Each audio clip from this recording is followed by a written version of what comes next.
We are back. It's another game preview. This time, Florida Atlantic against Butler at the ESPN Events Invitational. I have Butler alum Lucas Harkins, Heat Check CBB Zone, in the house with me today. My name is GregWaddell from Sleepers Media.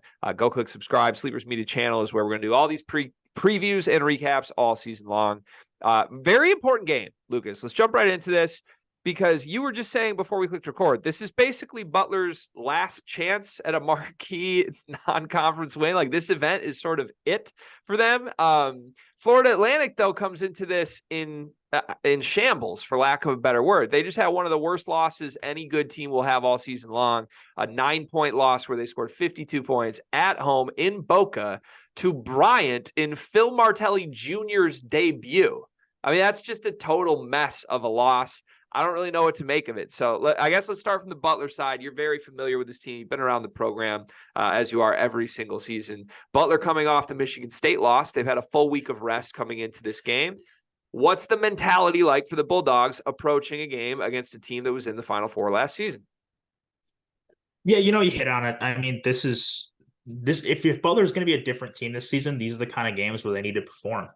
I mean, last season when they would lose a 20-point game, it happened a bunch. It would happen again the game after. It kind of spiraled in a hurry for Butler last year. And if they want to prove they're a different group this year with a brand new roster, but year 2 under Thad Matta, they're going to have to be able to respond to those games. I mean, they played with Michigan State, hung around it within 7 in the second half, but again, it turned into a 20-point loss. And those are things that Butler has to do better about responding against this year with a different roster. Yeah, the Michigan State game was weird because I don't want to say it ever felt like a dicey game. Like, it always felt like Michigan State was going to pull away, but it was striking range at best. Yeah, looking back at it now, it's like that wasn't a 20-point blowout, but it ends up being a 20-point loss. It just, I don't know, one of those weird ones where it was never actually in question, but it also wasn't a 20-point loss. Ultimately, it was a 20-point loss. So let's talk about the guard trio, because Florida Atlantic, we'll get to them momentarily. They return all the key pieces from last year. All the names you know and love from March are back. Butler is not the Butler team you watched last season. In fact, if you had players you loved on Butler last season, they're playing elsewhere right now. Chuck Harris is on my television right now. Seamus Lukosius is hooping elsewhere right now. There's a lot of guys I kind of had an affinity for or an affection for, even if I didn't think they were the best basketball players, that are now no longer playing for Thad Matta. I think you added better basketball players. I will say that. I think this roster makes more sense, and I think there is some higher end level talent on this team. It starts with Posh Alexander for me. What's your evaluation of the roster overhaul that Butler had? I don't know if I'd go as far to say as necessarily the talent increase yet. I think it's too early to kind of tell there. Because Posh Alexander is the most proven high major guy Butler has on its roster. And he's never been on an NCAA tournament team either. When it comes to the guys that departed as well. But I think what's important about it is it was needed. The roster needed to change. It clearly wasn't what Thad Matta wanted to get out of it. They would have brought back a fair amount this year from a team that wasn't any good. And that's just the reality of it, is it needed a shakeup in some variety. And they definitely did that. I mean, it's basically a brand new roster, save for John Michael Malloy, who didn't play last season, Connor Turnbull, who played 121 minutes, and Jalen Thomas, who's the returning starting 5-man. That's it in terms of returners, not even a walk-on back. It's a brand new roster in that aspect. And I think that ignites some hope, but also it's going to take time to get all those things to gel together. And I think with the way the roster is put together, there's a path to being good, but it's a pretty difficult margin for error with a roster that has Posh Alexander's a career 30% 3-point shooter. Jalen Thomas is a floor stretcher. And those guys are kind of the anchors at your 1 and 5 spots. Puts a lot of pressure on the rest of the starting lineup to shoot. And so far, they're at 28% from 3 from the starting lineup through 4 games. Yeah. I'm glad you went through some of the personnel. There's guys to like, maybe no guys that I love is how I would best phrase it for Butler right now. And you got to see how they come together as a cohesive unit. Certainly, I think what we saw in the first 3 games, albeit against cupcake opponents, looked like a more cohesive unit than anything we saw last year. Florida Atlantic on the other side of this one. I would say there are guys I love on this roster. Speaking for me individually, right? There's 3 guys in this game that I think you could point to and say they're the best player or would be the best player on Butler. That's John L. Davis. That's Elijah Martin when he's healthy. That's Vlad Golden. If you disagree, I'd love to hear that. Florida Atlantic has more than just those 3 guys, but to me, they've got the backcourt star, they've got the wing, they've got the front court star. The question for me with Florida Atlantic, among other things, is where are they at mentally right now after a game where they lost, ultimately shooting 5 for 30 from 3-point range. This was a team, Lucas, coming into the Bryant loss. This team was shooting like 48% from 3 on the season. They were on fire through 2 games. They hung 100 on Eastern Michigan the game before this in Boca. And then they leave losing to a team in the 200s on KenPom on a night where they just couldn't hit a thing. Butler, as you know very well, pretty good defense, 9th in the country right now in 2-point percentage defense. I talked about it when previewing the Michigan State game. I thought Butler was going to cause problems for a Michigan State team that was struggling mentally from the 3-point line. Ultimately, it ended up being a game where Michigan State found some confidence from outside. Do you view this as a matchup that Florida Atlantic is dreading coming into this game with where they're at from a shooting perspective? Maybe from a shooting perspective, yeah, but I think you kind of hit on it with Michigan State. Even the this was a case with Butler last season. It's been the case early this year.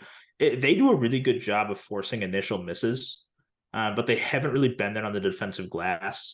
They gave up, I think, a 34% offensive rebounding rate to Michigan State through 4 games this season. They give up a 25% offensive rebounding rate to everybody that they've played.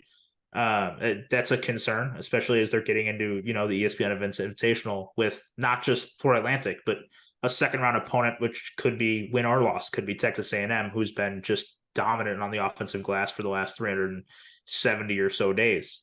I think that's the thing that's difficult is I'm not sure how Butler matches up with Golden at the 5 and how well he's played so far this season and how well he protects the rim defensively, but also how well he and the Owls as a team can offensively rebound, because I think it gets, threes are easier when you get an offensive rebound and kick out. Those looks are just easier. There's less of a closeout. The passes coming inside out. They're easier shots.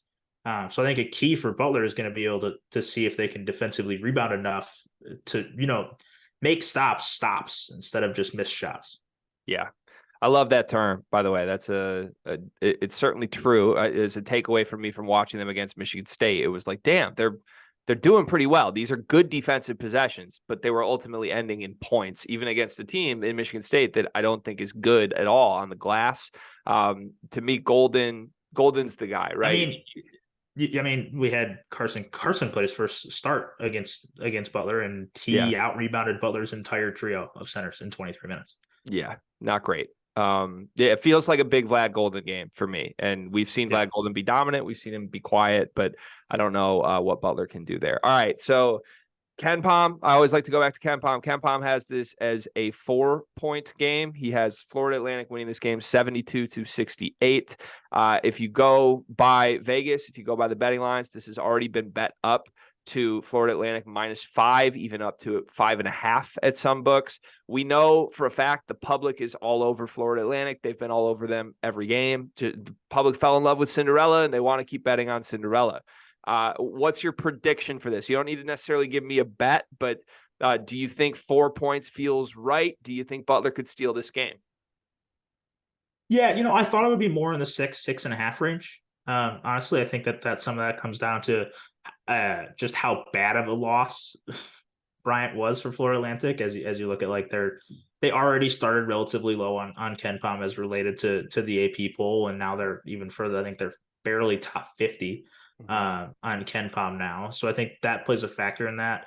And I think some of that is Elijah Martin's not at 100%. Nick Boyd's toss up for if he plays, I think, in this game. And that gives you, some hesitation when it comes to Florida Atlantic. But really, this is a game where both teams need to win. Florida Atlantic really needs to get back on track, and I think they can make kind of a statement at this tournament if they play well to kind of put that Bryant loss in the past.